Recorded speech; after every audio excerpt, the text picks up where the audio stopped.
On a un gouvernement qui, très fier de lui, nous dit qu'il est en train de réindustrialiser la France. Il est extrêmement fier. On a même eu Bruno Le Maire qui nous a dit qu'il avait sauvé l'économie de la France. Et moi, je vous ai toujours dit, mais réindustrialiser en augmentant les normes écologiques, réindustrialiser avec un prix de l'énergie qui est extrêmement élevé, réindustrialiser avec des charges sociales extrêmement élevées, ça me semble pas possible. On est en train de nous raconter des billevesées. Eh bien là, j'ai l'un d'entre vous qui m'a envoyé 4 articles que l'on va regarder et où vous allez voir des grands noms, des noms que vous connaissez tous, des noms d'entreprises que vous connaissez tous et qui sont en train de faire faillite.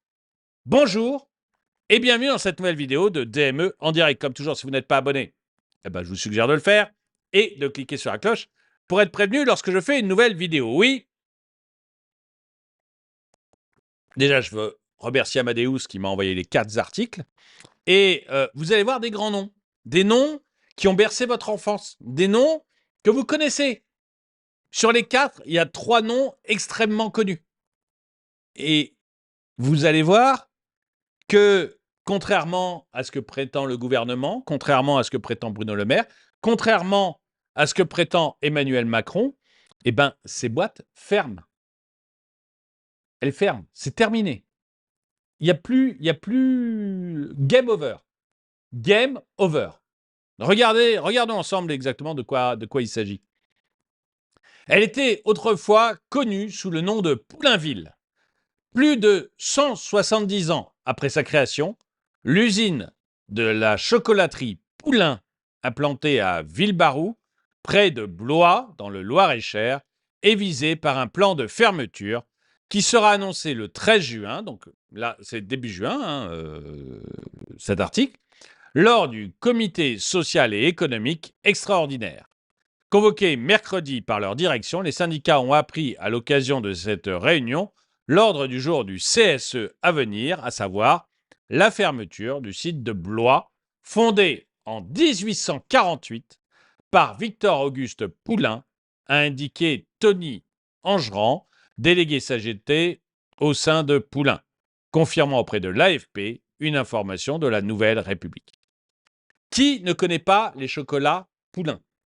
Qui parmi vous n'a jamais goûté, pris un chocolat Poulain? L'entreprise, ça faisait 170 ans, 170 ans qu'elle était là. Mais Bruno Le Maire a sauvé l'économie française. Mais Emmanuel Macron, le génie de la finance, a fait en sorte que l'économie aille mieux. Mais on réindustrialise. Regardez Poulain. On nous prend pour des ânes. En fait, on nous prend, on vous prend pour des crétins. Des crétins.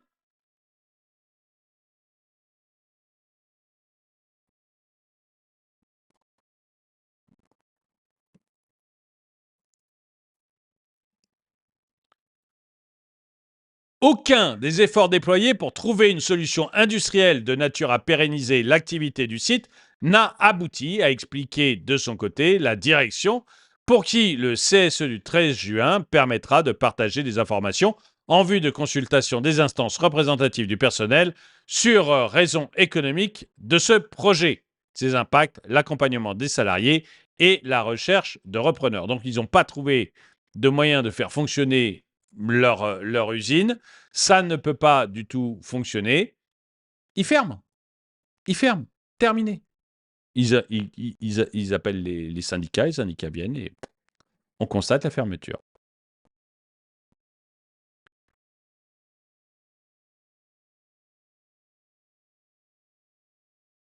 Si l'entreprise a assuré sa détermination à accompagner chacun des 109 employés concernés vers un nouvel emploi, qui sera au cœur du projet présenté le 13 juin, l'annonce a pris par surprise la centaine de salariés de l'usine, selon Tony Angeran.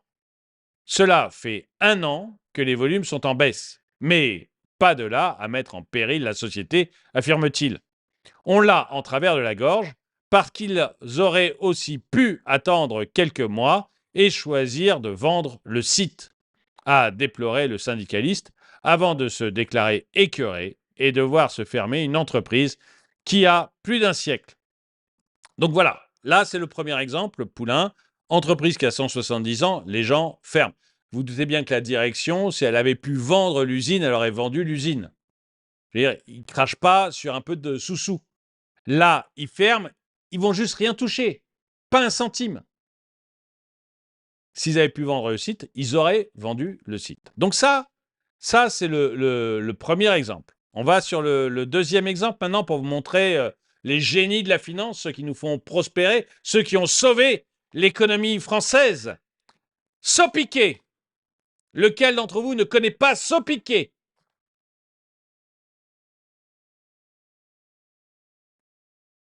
Sopiquet.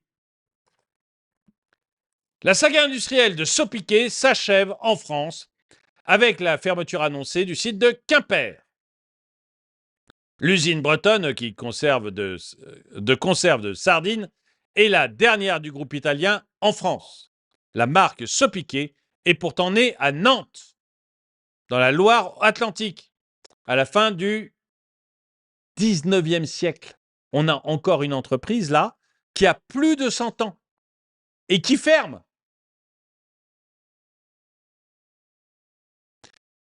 Dites-moi dans les commentaires si vous croyez Bruno Le Maire, Emmanuel Macron quand ils vous disent que l'économie va mieux grâce à eux, qu'ils ont sauvé l'économie française, qu'on se réindustrialise. Dites-le moi dans les commentaires si vous croyez qu'on se réindustrialise.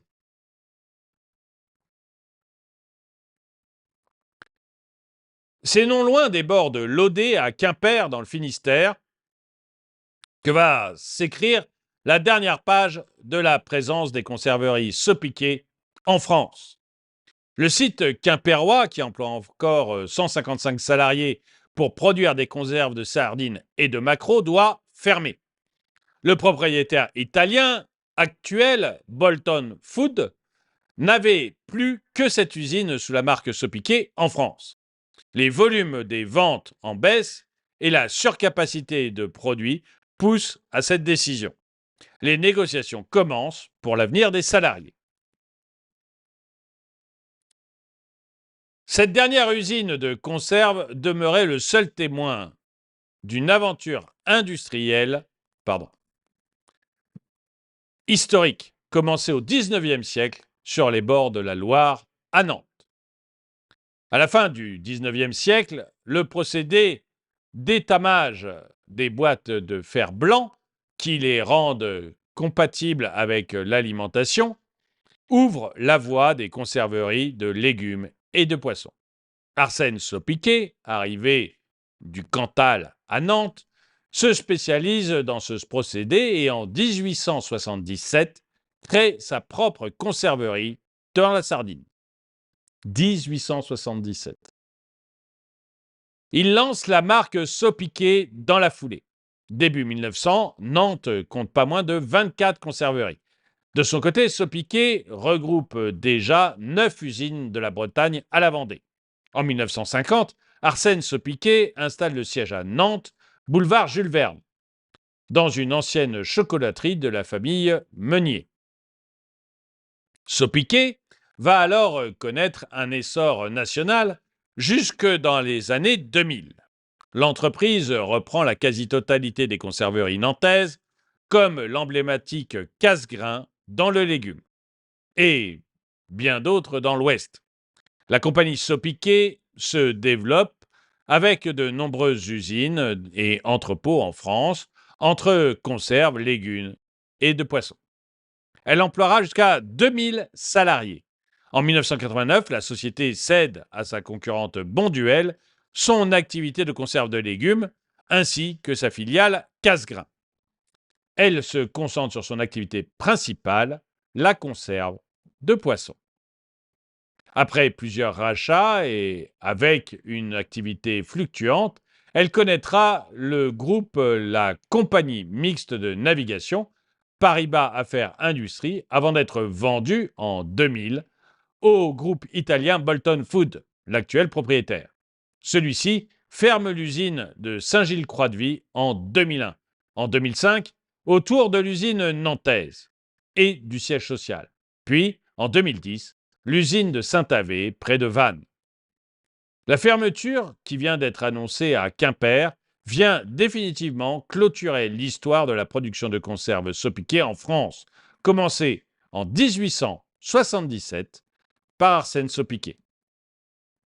Bon, j'aime bien raconter des histoires comme ça, j'aime bien les histoires historiques et voir comment une entreprise est devenue grosse et a fini par disparaître. Donc voilà, Poulain, Sopiquet, terminé. Plus en France. Maintenant, une entreprise dont vous connaissez moins le nom, mais qui était le dernier fabricant de jantes alu et qui, lui, passe en liquidation judiciaire.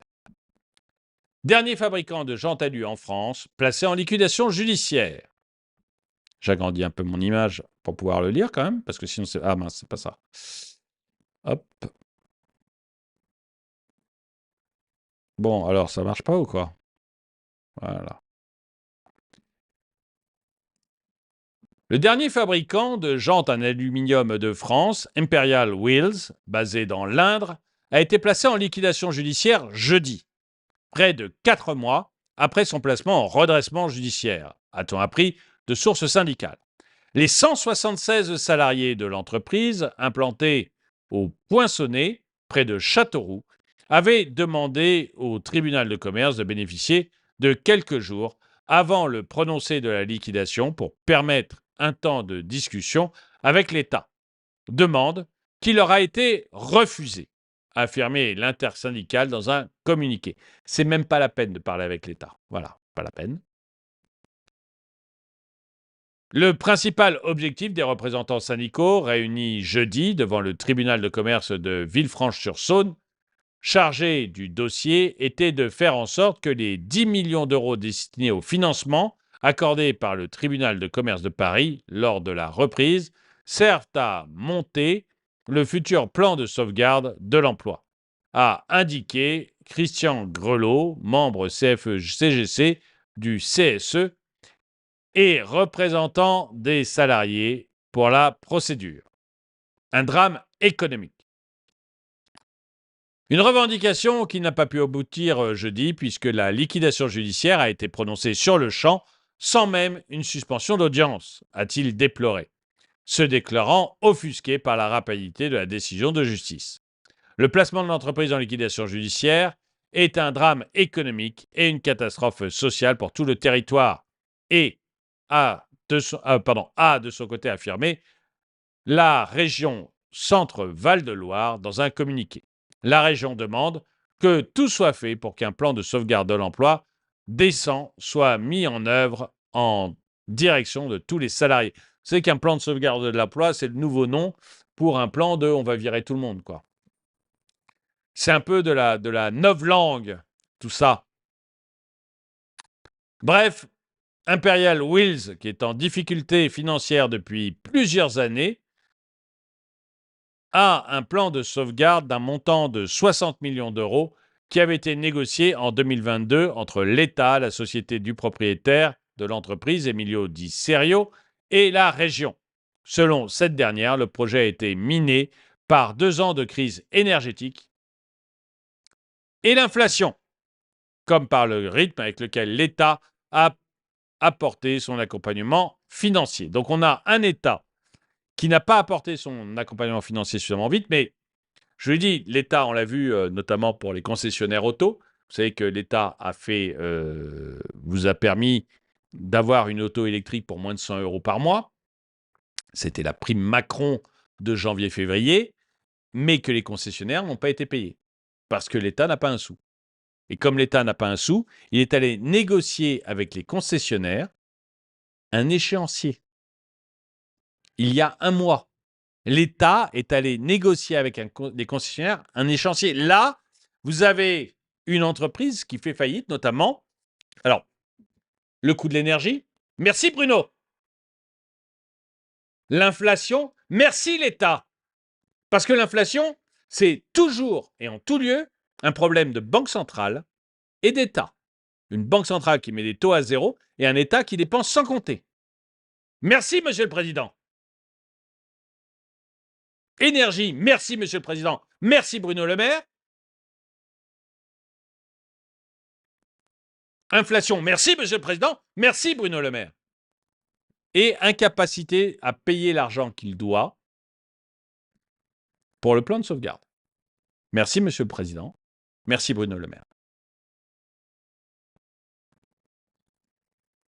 Alors cette entreprise-là, vous la connaissiez peut-être pas, mais celle-ci, je vous garantis que vous la connaissez. Il n'y a aucun doute là-dessus. Colgate-Palmolive, propriétaire de l'usine Cotel près de Lyon, compte stopper la production de Javel au nom du maintien de la compétitivité. La ligne de production emploie une centaine de personnes. Javel Lacroix. Vous connaissez tout ça. Terminé. La France devient un repoussoir à industrie. L'usine Cotel près de Lyon, qui produit la gamme d'eau de Javel Lacroix pour le groupe Colgate-Palmolive, est menacée de fermeture. Le gérant américain Colgate veut céder sa dernière usine de Javel Lacroix en France, située à Rieux-la-Pape, près de Lyon, ou la fermer si aucun repreneur n'est trouvé d'ici septembre, indique la direction de l'entreprise.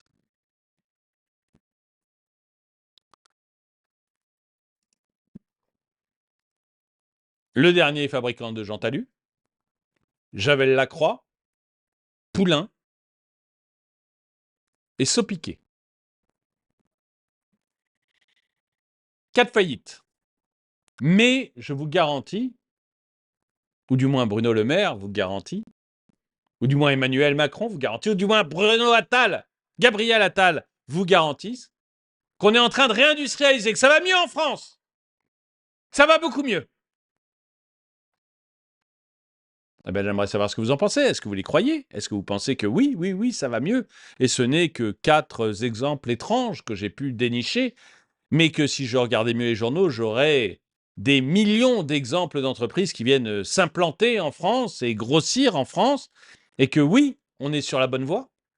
Ou est-ce que vous pensez, comme moi, qu'on est tout simplement en train de nous mentir, en train de nous enfumer, et que tout ce que l'on constate, c'est qu'avec leur crétinerie de loi sur l'environnement et de normes à tous les étages, leur crétinerie de taxes à tous les étages, les bêtises qu'ils ont fait sur l'électricité, suite à ça, on a tout simplement une France qui est en train de s'appauvrir de plus en plus et qui va droit vers la tiers-mondisation. Dites-moi ce que vous en pensez dans les commentaires. En tout cas, merci d'avoir regardé cette vidéo. Mettez-lui un pouce vers le haut, commentez-la, partagez-la. Merci à tous ceux qui soutiennent la chaîne. Et moi, je vous dis à très bientôt.